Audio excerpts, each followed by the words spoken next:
Teacher, വഖഫ് ഭേദഗതിക്കെതിരെ എന്ന പേരിലാണ് ജമാഅത്തെ ഇസ്ലാമിയുടെ യുവജന സംഘടനയായ സോളിഡാരിറ്റി പ്രതിഷേധ മാർച്ച് നടത്തിയത്. പക്ഷേ ഈ പ്രതിഷേധ മാർച്ചിൽ അപ്പാടെ ഉയർന്നത് ഹമാസ് ഭീകരരുടെ ചിത്രങ്ങളും അതിനനുസരിച്ചുള്ള പ്ലക്കാർഡുകളും ആയിരുന്നു. എന്താണ് ഇവർ ഉദ്ദേശിക്കുന്നത്?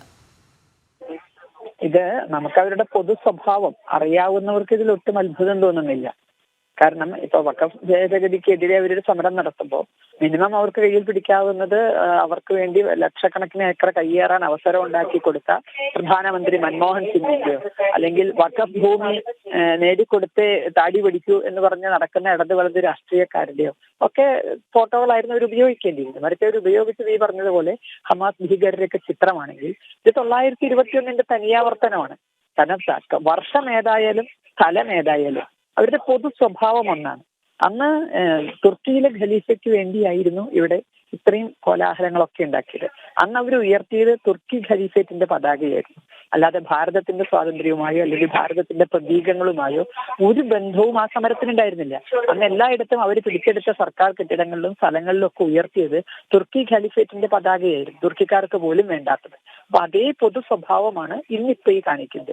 ഇതൊക്കെ ഉന്നയിക്കുന്നത് അവർക്ക് മതപരമായ ചില ലക്ഷ്യങ്ങൾ, പാൻ ഇസ്ലാമിസത്തിന്റെ ഭാഗമായ ചില കടന്നയറ്റങ്ങൾ, അങ്ങനെ കീഴടക്കാനും തങ്ങളുടേതാക്കാനുമുള്ള ആർത്തി, അതിനപ്പുറം മറ്റൊന്നുമല്ല. ജനാധിപത്യത്തിന്റെ ചില മുഖംമൂടികൾ അവർ അണിയുന്നു എന്ന് മാത്രമേ ഉള്ളൂ.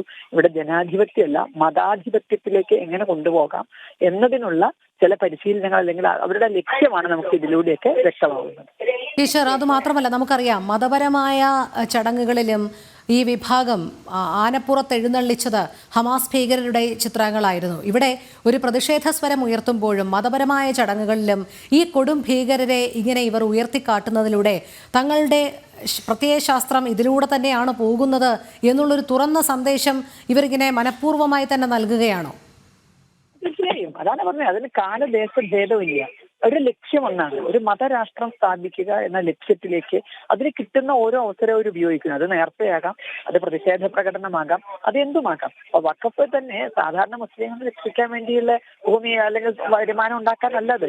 അത് കിട്ടാവുന്നിടത്തോളം ഭൂമി തങ്ങളുടേതാക്കി മാറ്റുക, അങ്ങനെ ഒരു മതരാഷ്ട്രത്തിലേക്കുള്ള യാത്ര എളുപ്പമാക്കുക. ആ ദുരുദ്ദേശത്തോടു കൂടിയാണ് വഖഫ് കയ്യേറ്റം അടക്കം നടക്കുന്നത്. അപ്പൊ അവിടെ വ്യക്തമായ ഉദ്ദേശമുണ്ട്. അവർക്ക് ഭാരതീയമായ മൂല്യങ്ങളോടോ ഭാരതീയമായ പ്രതീകങ്ങളോടോ അല്ലെങ്കിൽ ഭാരതത്തിന്റെ സ്വഭാവം ഒരു ബന്ധവുമില്ല.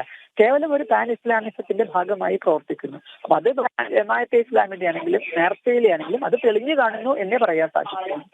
വളരെ നന്ദി KP ശശികല ടീച്ചർ പ്രതികരിച്ചതിന്.